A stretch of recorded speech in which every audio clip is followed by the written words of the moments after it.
After every major event in my life, I have had the urge to write. When Mother died, I wrote. When I was sent to live with my uncle, I wrote. When I decided to stay in school longer than was proper for a girl, I wrote. I didn't necessarily write about the event or the aftermath, just the thoughts running through my head. Somehow putting them in wax made them more clear and more distant. I'd go back and read them like they were someone else's story. Except, I can't keep a distance this time. The ash, the dark. I must write about this too. No one can make sense of it. A cruel punishment of the gods for what sin? I can't make sense of it, but I still need to write. If I had only known when those tremors began what was to come. If I had only gone to the harbor and sailed back to Misenum and taken Amelia with me. She mostly coughs now. I think she will get better. She was my responsibility, though. If only I had known that the tremors that seemed to turn the earth inside out would open the gap to a fiery death. If only I had known. I have to go, Amelia, for my lesson, I said to my sister. Let me go with you, she would always reply. No, I would always answer. But for some reason, that day, I said yes. So she came with me to Pompeii. On the morning of tremors, on the morning of ash. Solway, I said to the sailor. Solway, he would say back to me. He knew me well. Every day for a year he had sailed me to my lessons in Pompeii and back to Misenum. I knew him well, his wrinkled father face, tanned from hours in the hot summer sun. I told him about my ambitions. No doubt he thought I was a foolish girl. I was a foolish girl. Gliding along the surface of the water, I felt like I could do anything. Free in the wind, I was in that little boat in the sea.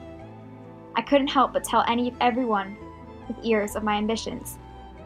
Those ears were the sailors, Lepidus. I think people are saying he was a hero now. From the water, we didn't feel those awful tremors that seemed to turn the world inside out. After I finished my lesson with Icarus, my teacher, I went and sat in the garden I used to go with my mother. Amelia had never been to the garden when Mother was alive, but I knew it brought her closer to her in the same way it did for me. It was my place of quiet solitude, an escape from the bustling forum. At 1 o'clock, a huge cloud appeared over Mount Vesuvius, spreading out like dark, grasping fingers reaching across the sky. I was frightened. We all were. But it wasn't until 3 in the afternoon that the true destruction began. Hot rocks fell from the sky. They littered and choked the earth. In the evening, the cloud extinguished the sun, plunging Amelia and I into darkness denser than night. The night held us in a scorching embrace. I'm scared, Amelia said to me. I felt tears sting my eyes. It's nothing. We will be fine, Amelia. We are not far from the harbor. Lepidus will sail us back to Misenum. We will be fine, Amelia. I looked into her eyes. Childlike and huge, she stared back at me. Let's go, Amelia. Ita vero Acalia. It was so dark it was impossible to orient ourselves. We waited for the next flash of lightning to make any move out of the garden. I also think that my sister and I didn't want to leave Mother's garden. Not yet. Not yet. By the quick flash of lightning, I could see the dead branches in our place of peace. I could see the ashen holes burned in our mother's roses. We ran for the street. By the quick flash of lightning, I could see the walls collapsing into red fires. I could see the faces belonging to the screams. We ran past the house of Spurius Messer, a bakery, and the house of Syricus. We turned.